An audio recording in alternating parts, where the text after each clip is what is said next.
Muy bien, entonces, la unidad número 2, vamos a enfocarnos en los dientes y específico, bueno, en los dientes en la cavidad oral. Em, Vamos a empezar con el tema que es igual embriología, cómo se desarrolla embriológicamente mis dientes. Ese proceso de desarrollo embriológico de los dientes se conoce como odontogénesis. La odontogénesis comienza a partir de la semana número 6, pero antes de eso debo de recordarles que tenemos dos tipos de dentición en el humano. La dentición temporal, que consta de 20 dientes, y la dentición permanente, que consta de 32 dientes. Esa dentición temporal y la dentición permanente tienen un periodo de recambio en donde tengo tanto dientes temporales como permanentes y se conoce como dentición mixta. La dentición mixta no es parte de un tipo de dentición, pero sí es un proceso de recambio en donde tengo, les decía, tanto dientes temporales como dientes permanentes. Em, ¿Qué dientes tengo en la dentición temporal? Incisivos, centrales y laterales, que tienen forma de pala y me sirven para incidir o cortar mis alimentos. Los caninos, que tienen forma de cono, que sirven justamente para desgarrar los alimentos. Y los molares, que sirven para triturar mis alimentos. En la dentición permanente tengo los mismos incisivos centrales, laterales, caninos y molares, pero tengo otros 8 dientes distintos. Se llaman premolares y los premolares tengo 4 arriba, 4 abajo, 2 en cada lado de la arcada.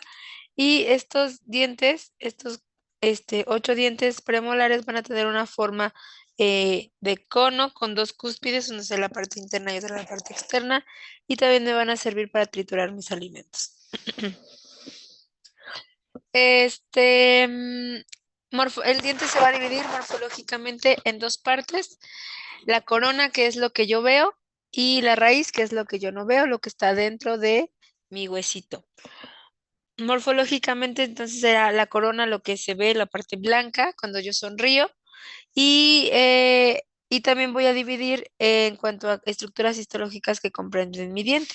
Mi diente está comprendido, está formado por 4 tipos de tejido distinto. El esmalte, que solamente ocupa la parte superficial de la corona. La dentina, que ocupa el mayor volumen del diente. La pulpa, que es la parte central, es el corazoncito de mi diente. Y el cemento, que formará parte mucho más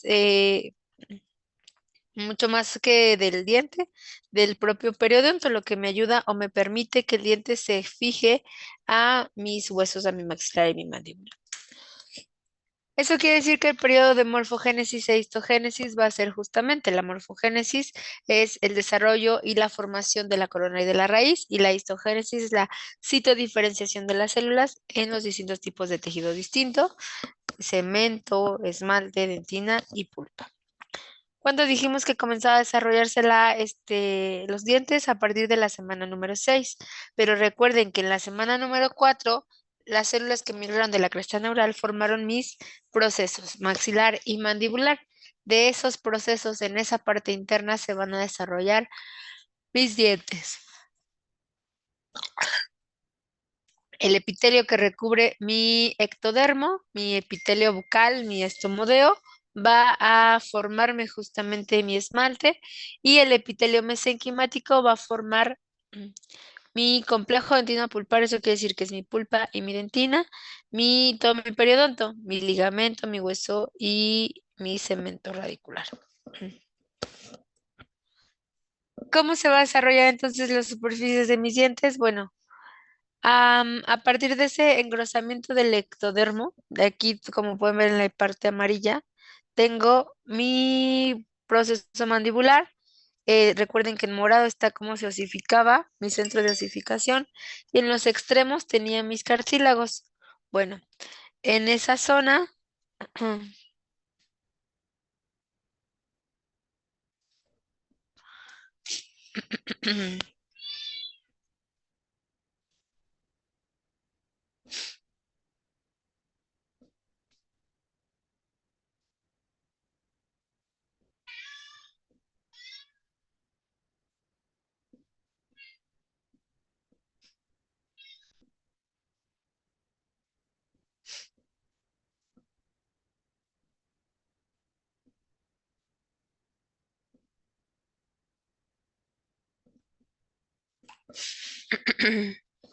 Este,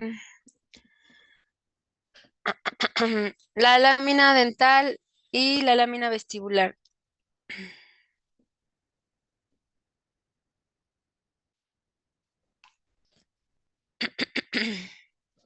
Ay, Dios.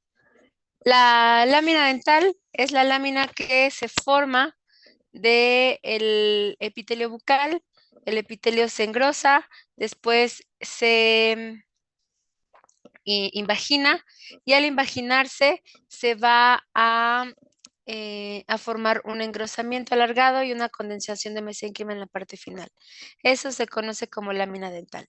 Entonces, del epitelio bucal se divide en dos porciones o dos fragmentos, una colección de células que es la lámina dental y otra colección de células que es la lámina vestibular. Entre la lámina dental y la lámina vestibular tengo una separación.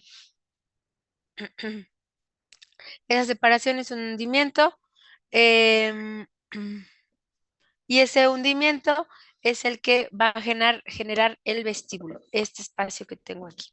¿De acuerdo? Ahora, de esa lámina dental que tengo acá se forman 10 crecimientos epiteliales que van a ir justamente dentro de cada mesénquima del maxilar y de la mandíbula y me van a formar mis 10 dientes temporales. Los dientes temporales como permanentes se van a desarrollar a partir de la lámina dental, que se engruesa, y en la parte final una condensación de mesénquima. El desarrollo de los dientes se va a conocer como odontogénesis y la odontogénesis consta de 4 estadios o 4 fases que van a explicarse o van a ir explicando el proceso de cambio histológico que tienen los tejidos para desarrollar un diente. El primer punto, el primer estadio es el estadio de brote macizo o yema y este estadio es la proliferación de mesénquima. Esto que está aquí en color rosita se va a hundir en esta parte morada, se va a invaginar, como lo que pasó en las glándulas salivales, y al hundirse va a alargarse el mesénquima y se va a condensar en la parte final del epitelio. Así voy a tener una condensación, ven cómo está aquí en el segundo cuadrito alargado acá, y en la siguiente tengo un engrosamiento mucho mayor, más alargado en esta zona, que va a formar justamente ese aquí.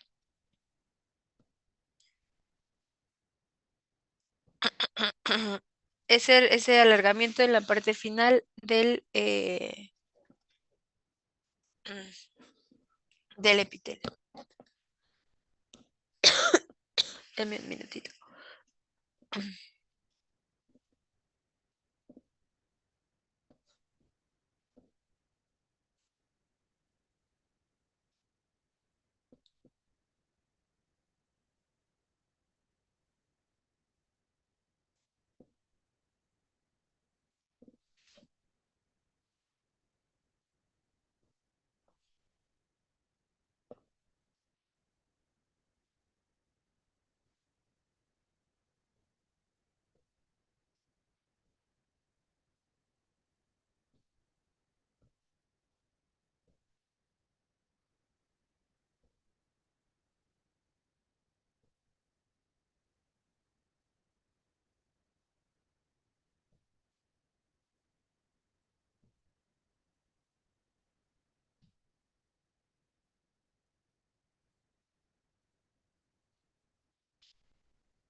Ya, perdónenme.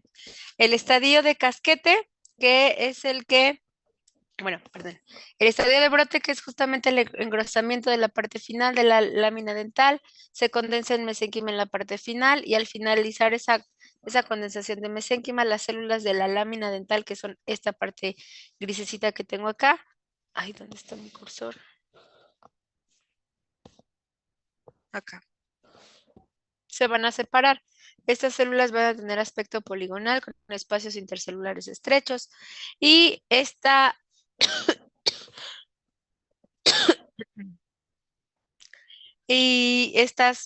brote se va a comenzar a llenar de líquido en la parte interna, se llama gelatina del esmalte y ese líquido va a separar esas células de aspecto poligonal y se van a formar una red o una zona reticulada de forma de estrellas y por eso se llama este reticulado estrellado o retículo estrellado.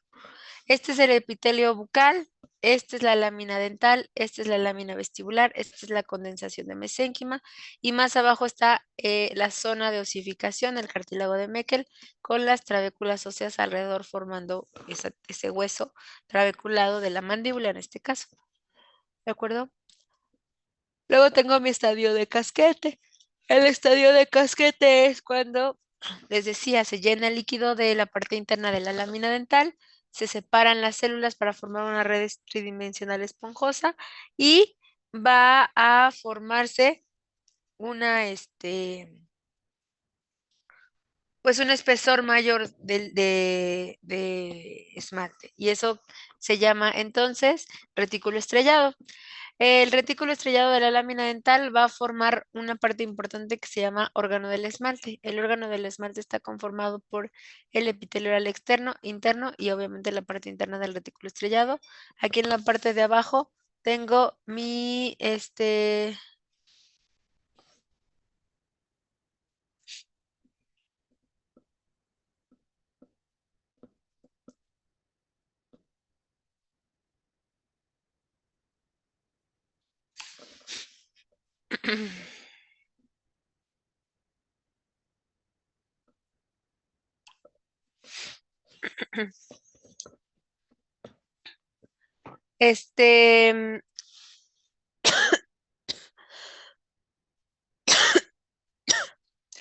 el saco dentario va a estar alrededor, va a ser una colección también de células como formando una pequeña bolsita alrededor de la papila dental y, em, y de estas zonas es de donde va a derivar las estructuras de mi diente, las estructuras histológicas. La lámina dental, específicamente con el epitelio oral externo, interno y retículo estrellado, me va a formar el órgano del esmalte.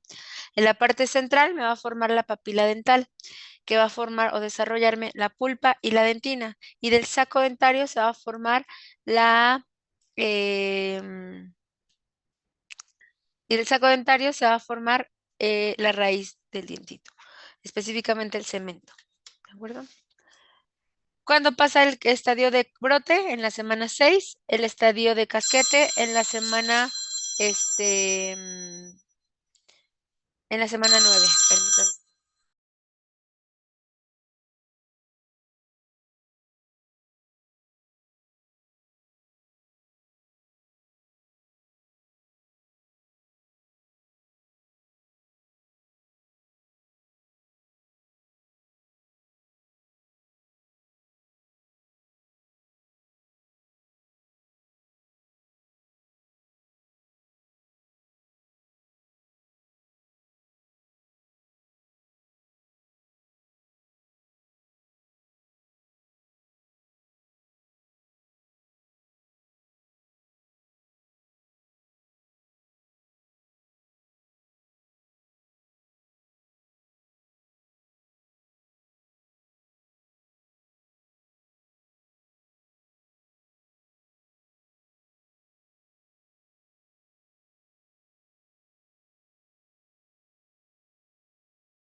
Bueno, perdón.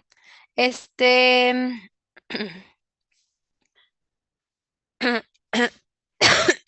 ay Dios. Luego tengo el estadio de Campana. El estadio de Campana comienza a partir de la semana, desde la semana 10 hasta la semana 18. De la semana 10 a la 14 se llama campana temprana y de la semana 14 a la 18 se llama, de 10 a la 14, campana temprana y de 14 a la 18, campana tardía. El periodo de campana es cuando hay la modificación estructural e histoquímica de las células para comenzar a desarrollar los diferentes tejidos del diente: esmalte, dentina, pulpa y cemento. Em, Se llama campana, diferencia del otro que se llama casquete porque parece un gorrito o un capuchoncito. Y este acá se llama campana porque tiene em, una cobertura como si una prolongación en los extremos y un hundimiento en la parte central, generando así como si fuera literalmente una campana con un abombado en la parte interna del capuchón. Eso haría justamente que el...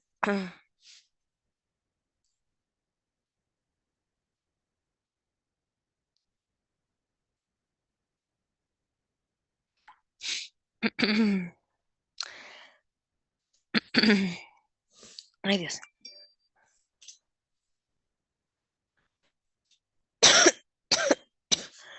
El, En el periodo de campana, lo que va a pasar es que va a diferenciarse los órganos del diente. Y en este caso me va a desarrollar, les decía, la pulpa, la dentina, el esmalte y un poquito más tardíamente el cemento radicular. Lo que tengo que platicarles en este punto es la función de cada una de las estructuras del dientito.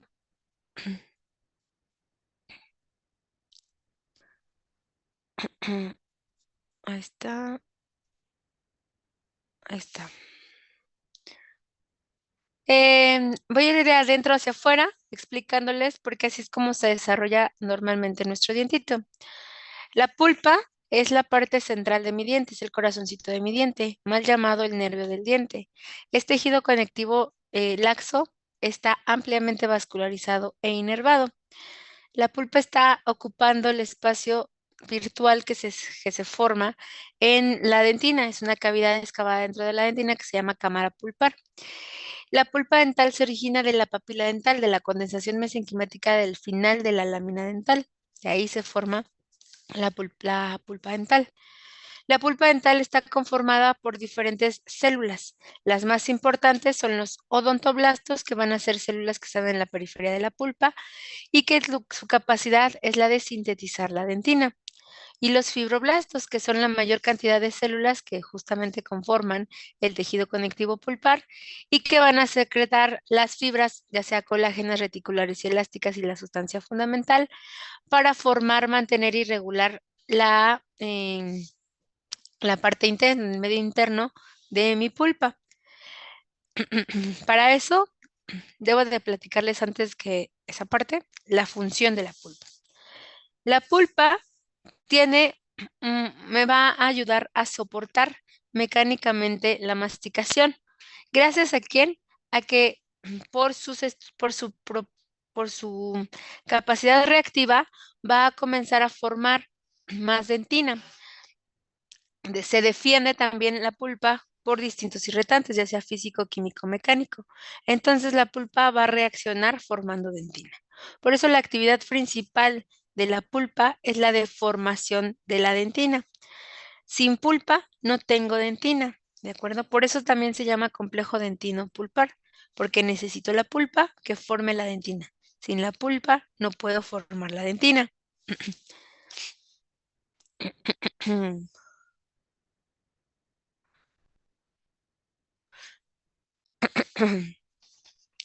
Y es así como voy a tener distintos tipos de formación de dentina. Pero para explicarles los distintos tipos de formación de dentina, tengo que platicarles pues qué es la dentina, ¿no? Me regreso por acá.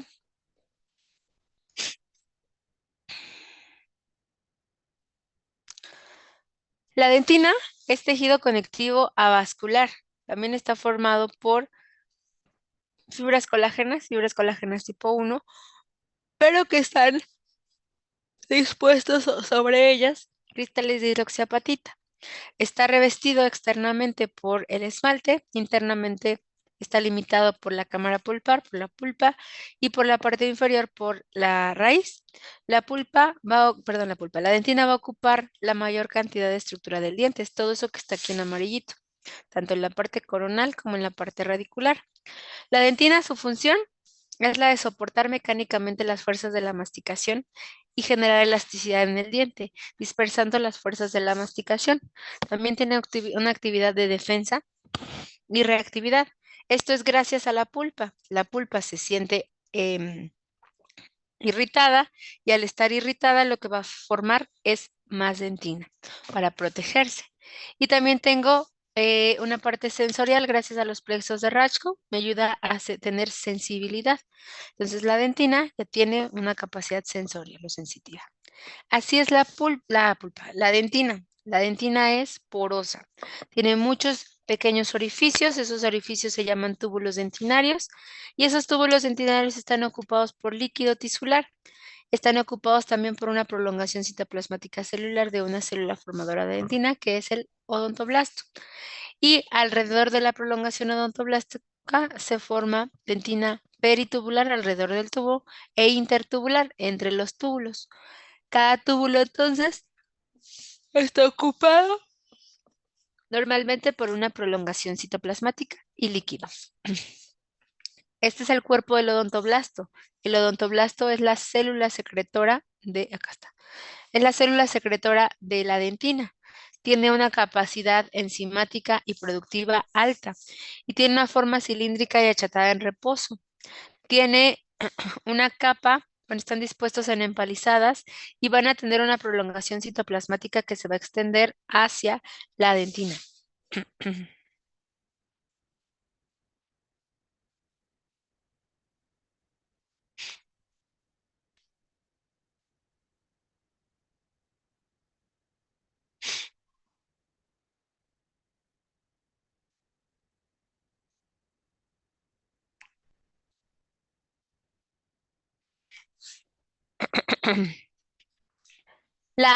El odontoblasto va a sintetizar una gran cantidad de dentina.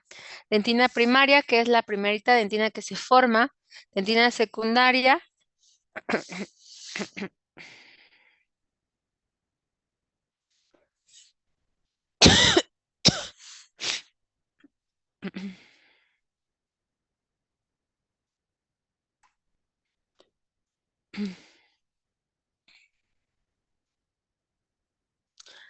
dentina secundaria, que es la dentina que se forma cuando ya surge el dientito, cuando ya entra en contacto con el diente antagonista, y la dentina terciaria, que es que la dentina terciaria es la dentina que se forma em, cuando hay un agente reactivo, cuando hay una irritación.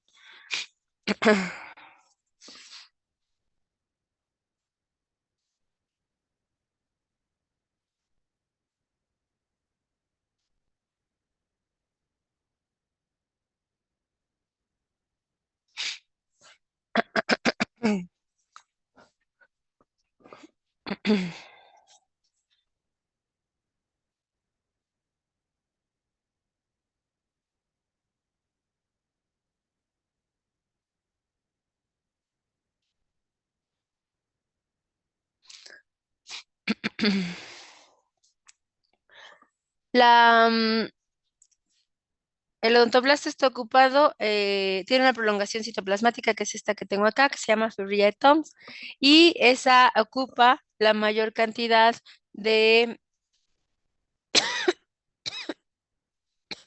mayor cantidad del espacio del túbulo dentinario. El túbulo dentinario son espacios, o son estas pequeñas perforaciones, em,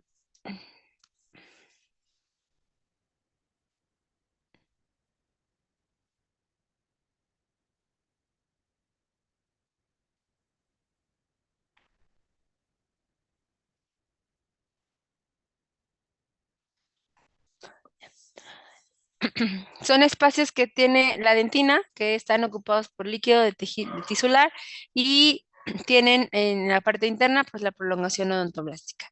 Esos túbulos de la dentina hacen permeable la dentina y permiten o sirven como una vía de entrada para pues los metabolitos para que pues se pueda nutrir la parte de la dentina. Sirve como nutrición y como un medio interno. La dentina peritubular es la dentina que genera un anillo de hipermineralización alrededor de las fibras colágenas. Tiene muy poquitas fibras colágenas y tiene una gran cantidad de minerales para cubrir esa prolongación citoplasmática. Y tengo dentina intertubular, que va a ser una red de fibras colágenas que se depositan sobre cristales de hidroxiapatita y que van a formar justamente la mayor cantidad de dentina.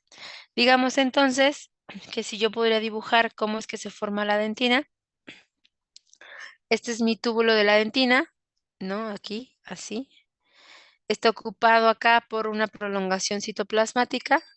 Acá tengo mi cuerpo celular y esta prolongación citoplasmática va a generar que se comience a formar primero mi dentina este, mineralizada, medicina peritubular, y posteriormente va a formarse dentina a su alrededor, formando el túbulo de la dentina, así hasta formar hacia adelante. Eso mismo pasa con el otro odontoblasto, que está acá. Igual se forma dentina peritubular y después se forma la dentina intertubular. Esta dentina intertubular de aquí se va a unir con esta dentina intertubular de acá y va a formarse esto que tengo aquí, que sería pues mi dentina, ¿no? Mi dentina intertubular. Esto que tengo acá. Esta sería mi dentina intertubular, mi dentina peritubular, mi túbulo de la dentina y obviamente mi prolongación citoplasmática.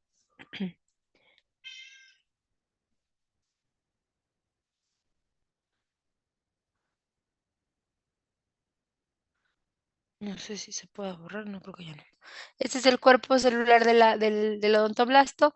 El cuerpo celular del odontoblasto está formado o está dentro de la capa de la pulpa y la prolongación citoplasmática está en la dentina.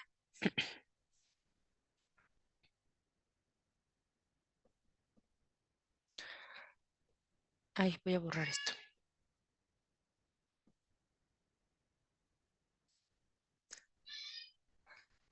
Bueno, qué vergüenza. Las propiedades físicas y químicas de la dentina químicas es que tiene un 50% de material inorgánico, específicamente mineral, cristales de hidroxiapatita, un material orgánico, un 35% fibras de colágeno tipo 1 y agua, que son el agua que ocupa los espacios de la,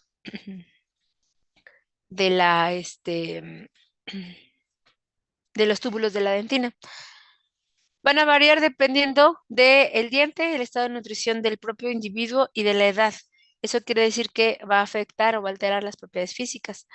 Y los cristales de hidroxiapatita, que van a ser pequeños y delgados, están dispuestos paralelamente entre las fibras de colágena y que van a ser fosfatos, carbonatos y sulfatos que van a tener una gran cantidad de oligoelementos como flúor, cobre, zinc, hierro y magnesio. El más común, el que me ayuda a fortalecer esta estructura anatómica, pues va a ser hexagonal que tiene la hidroxiapatita, va a ser el flúor. El flúor va a fortalecer esos cristales de hidroxiapatita formando cristales de fluorapatita y van a ser mucho más resistentes a la dureza, ¿no? Van a ser mucho más duros.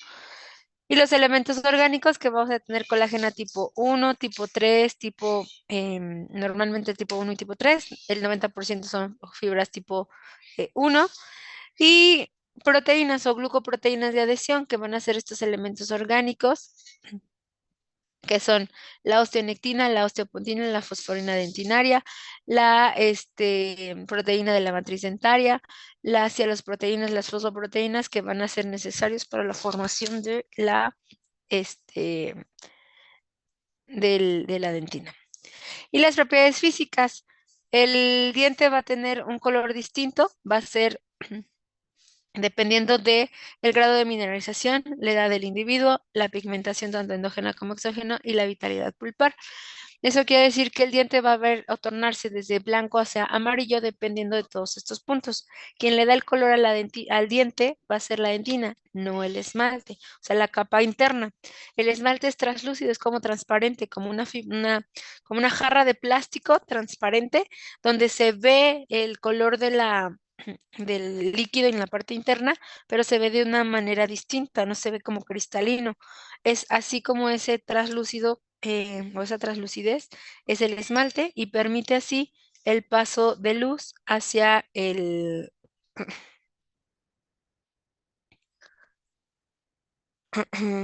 hacia el paso de de la luz y del color de la dentina.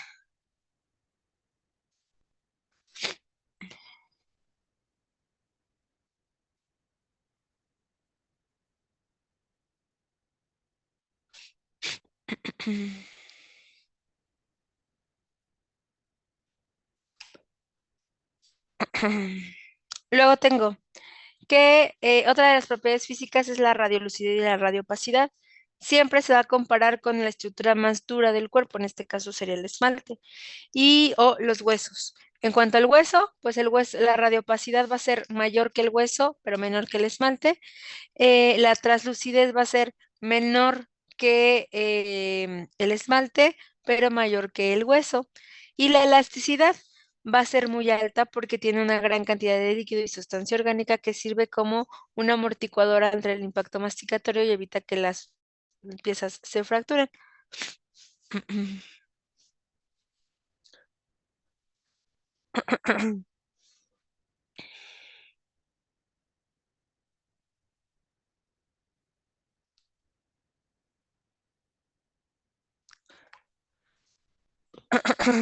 La dureza es, determina el grado de mineralización. Eso quiere decir que entre más dura, va a ser más mineralizado.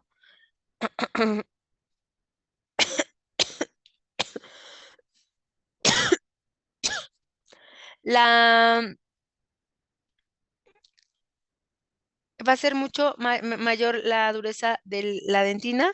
Es comparado con la dureza del hueso, solamente que tiene una mayor cantidad de sustancia orgánica, perdón, inorgánica, y eso hace o permite que sea mucho más resistente y más dura. Anteriormente se le comparaba justamente con la dureza, con la propia dureza del hueso. Se decía que los dientes estaban hechos de hueso. ¿Por qué? Porque eran estructuras similares. Pero en este punto em, se han encontrado que hay cambios químicos en la estructura interna de nuestro diente y por lo tanto, además, células específicas que forman este tejido específico y por eso, pues ya se diferenció del hueso formando y dándole nombre a la dentina. Y la permeabilidad que era mucho mayor por la presencia de los túbulos dentinarios que estaba acá. ¿De acuerdo? Los túbulos hacen una o facilitan la difusión de los metabolitos hacia la parte interna de la pulpa, hacia la dentina. ¿De acuerdo? ¿Dudas hasta aquí? Bien. Entonces, la pulpa me va a formar tres tipos de dentina distinta.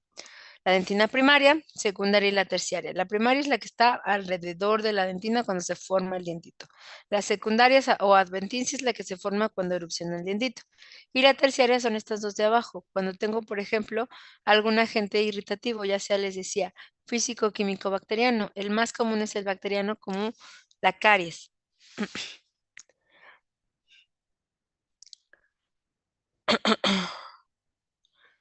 La caries lo que hace es que le dice bueno, no le dice, manda la información a la pulpa que está siendo irritada y que por lo tanto em, necesito formar más dentina.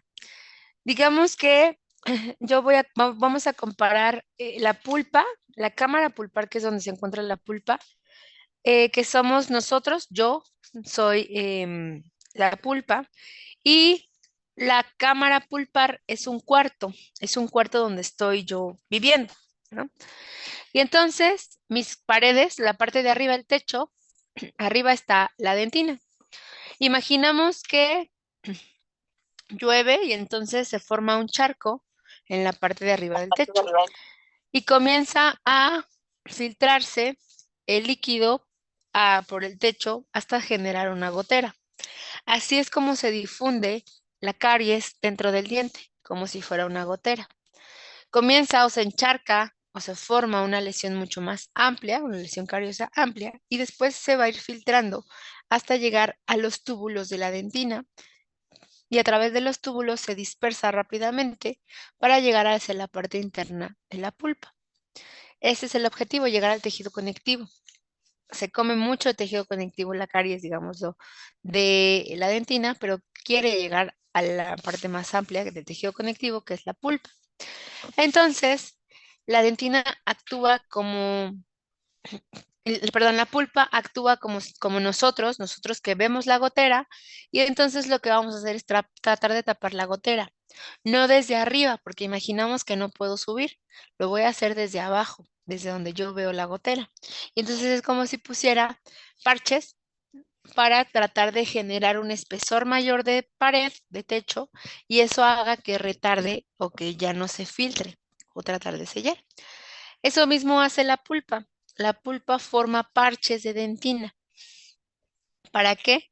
Para que ya no se difunda esa caries, por ejemplo, o ese factor irritativo, como, como se ve aquí. Este es un parche.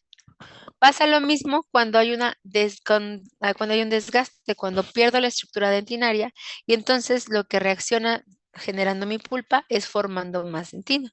Es como si fuera un escudo protector. Formo más y más dentina para protegerme. Pero en el camino lo que voy comprometiendo es el espesor de mi pulpa, el tamaño donde está encontrado, el tamaño del cuarto.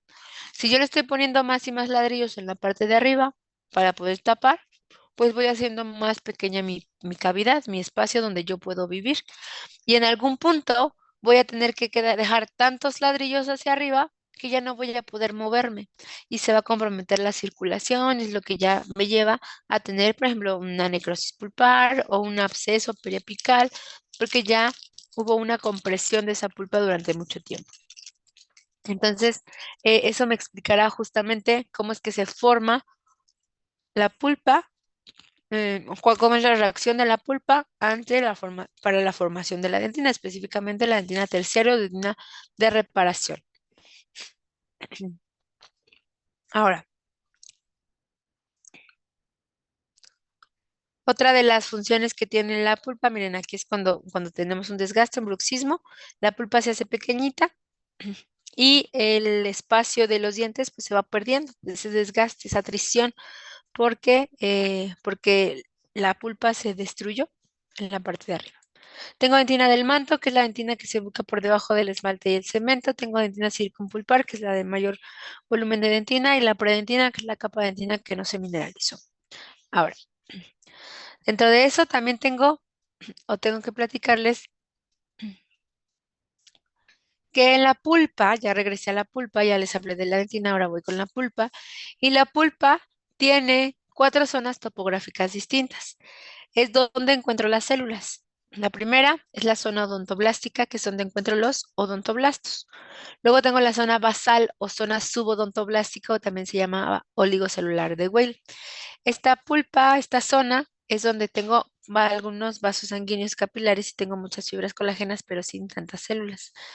La zona rica en células es donde tengo la mayor cantidad de células inflamatorias o células de defensa, como macrófagos, eosinófilos, mastocitos, linfocitos, este, fibroblastos, pero no tengo una gran cantidad de odontoblastos.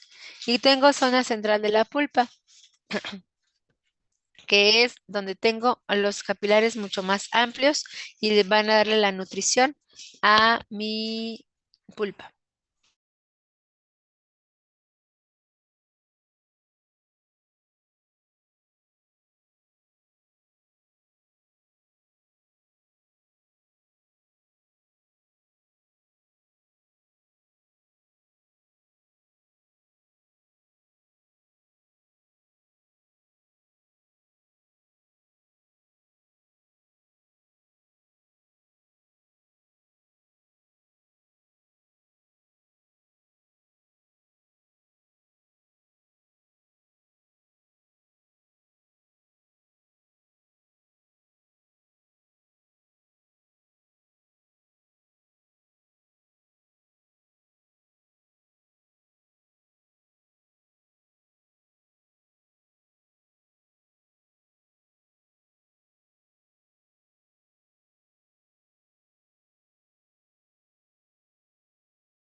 ¿Cómo me manda su foto? Y entonces les voy a platicar cuáles son las células que tengo en la parte central. Ay.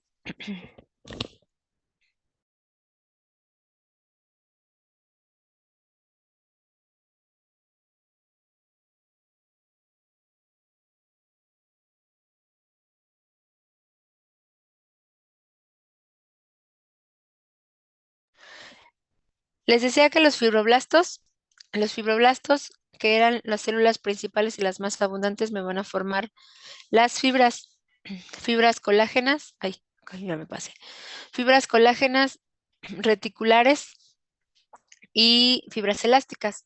Las fibras colágenas están más en la raíz que en la parte coronal, a diferencia de las fibras reticulares que están más en la parte coronal que en la parte radicular. Pero las fibras colágenas son las más abundantes. Tengo 60% de fibras colágenas en la pulpa. Y las fibras reticulares van a ser más en la parte coronal que en la parte radicular. Y están formadas por fibronectina o asociadas a fibronectina. Es colágena tipo 3 y las anteriores colágena tipo 1. Las fibras reticulares lo que hacen es que forman una especie de fibras gruesas, como churritos, como sacacorchos, como espirales, que van a estar entre los cuerpos celulares de los odontoblastos y esto permite o recubre o protege los odontoblastos del choque entre sí y que no se muevan o no se dispersen las fibras y los movimientos de la pulpa repercutan como para que la prolongación citoplasmática se salga o se vaya, sí, se salga del túbulo de la dentina. Entonces, para eso me sirven las fibras reticulares. A diferencia de eso, las fibras elásticas me sirven como están alrededor de los vasos sanguíneos, en las paredes de los vasos sanguíneos aferentes, lo que van a hacer y tienen una capacidad elástica mucho mayor porque tienen como componente principal la elastina, se expanden y se contraen y eso permite justamente la expansión o la vasoconstricción y la vasodilatación, al momento de que la pulpa se inflama, o sí, y ahí reacciona esta célula, pues obviamente generando una inflamación y una expansión. Bueno, las fibras. Y las fibras de oxitalán, que van a ser fibras elásticas rudimentarias o inmaduras, y que van a estar solamente, las vamos a encontrar solamente en el proceso de desarrollo del diente en la parte embriológica. La sustancia fundamental es una sustancia conformada por proteoglucanos, agua, ácido hialurónico, lubricina, que nos van a ayudar a tener esta como medio interno donde la pulpa y las células van a recibir sus nutrientes a partir de este medio, pero también va a generarse o a degradarse los productos de desecho. Quien le da la viscosidad, la cohesión y el componente esencial que es el ácido hialurónico de las fibras va justamente este ácido hialurónico. ¿De acuerdo? Y luego, ¿qué más tengo? Tengo células ectomesenquimáticas en la zona rica en células. Acá arriba está la zona odontoblástica, tengo los odontoblastos. Aquí abajo tengo algunos fibroblastos y algunos vasos sanguíneos. En la zona rica en células tengo fibroblastos, muchas fibras colágenas, pero además decía que tenía macrófagos, linfocitos, eosinófilos y células ectomesenquimáticas. Estas células ectomesenquimáticas van a ser células de reserva que tienen la capacidad de diferenciarse en odontoblastos para sintetizar dentina o en fibroblastos para sintetizar pues matriz pulpar o tejido pulpar conectivo o esas fibras colágenas, reticulares o elásticas. Gracias al factor de crecimiento endotelio vascular, tiene un poder estimulante de la proliferación y la diferenciación de las células de la pulpa y esto pues permite que esta célula que ahí estaba indiferenciada, pues ya se diferencie cuando la pulpa lo requiera, ya sea que necesito más dentina, más odontoblastos, o nada más necesito hacer el recambio de las células porque ya cambiaron o ya se generó, se inflamó, por ejemplo, la pulpa. Los macrófagos, que ya dijimos que la capacidad de los macrófagos pues es la fagocitosis y por lo tanto digiere los microorganismos, remueve bacterias, elimina células muertas y también genera una enzima que es la hidrolasa ácida, que esta permite que el macrófago pues se pueda migrar o mover dentro del tejido conectivo, y será pues parte fundamental también de la pulpa. Otras células que tengo en la pulpa pues, son las células dendríticas que se distribuyen en dos áreas, una en la zona perivascular, en la zona basal, y otra en la zona igual perivascular, pero en la zona central de la pulpa. Donde están los vasos sanguíneos es ahí donde voy a tener este, donde voy a tener estas células dendríticas y lo que van a hacer estas células pues van a capturar los antígenos, lo van a procesar y van a irse o los van a llevar hacia los ganglios linfáticos a través de los vasos linfáticos porque ahí ya las células se van a transformar en células maduras, presentadoras de antígeno y entonces va a generar esta respuesta inmunológica primaria, ¿de acuerdo? Entonces van a estar dispuestos a los lados de los vasos sanguíneos esas células dendríticas. Tengo muchas más células como los linfocitos T, que ya me mencionamos hace ratito, pues, células plasmáticas o sinófilos mastocitos que también van a estar, em, van a ser importantes cuando tengo un proceso inflamatorio o un agente externo de la pulpa que se irrite y que pues tenga que responder o reaccionar a esta pulpa generando justamente pues los procesos inflamatorios o de respuesta de la pulpa para protección, ¿no? Otra de las funciones que tiene la pulpa es la función inductora. La pulpa induce a la formación de la dentina y eso a su vez induce la formación del esmalte. Si no hay una inducción, no voy a poder formar la parte de arriba que es el esmalte y a veces no se forma. ¿Por qué? Porque necesito que la pulpa induzca a la dentina induzca al esmalte. ¿De acuerdo? Y otra de las funciones que tiene la pulpa es la función tanto nutritiva como sensitiva. Que aquí va justamente su tarea, que me expliquen justamente cómo es que se nutre la pulpa y cómo es que se está formada o cuál es mm, la sensibilidad o cómo es que qué estructuras le dan sensibilidad a la dentina, ¿no? A la dentina, perdón, a la pulpa. ¿De acuerdo? ¿Dudas?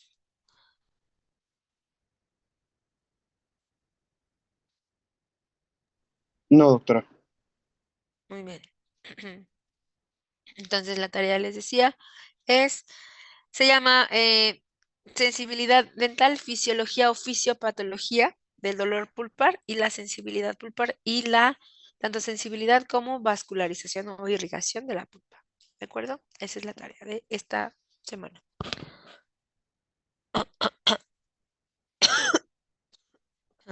Y ya. Ajá. Gracias a todos por su atención. Nos escuchamos en la siguiente clase. Hasta luego, hasta luego, doctora. Gracias, bye. Ay.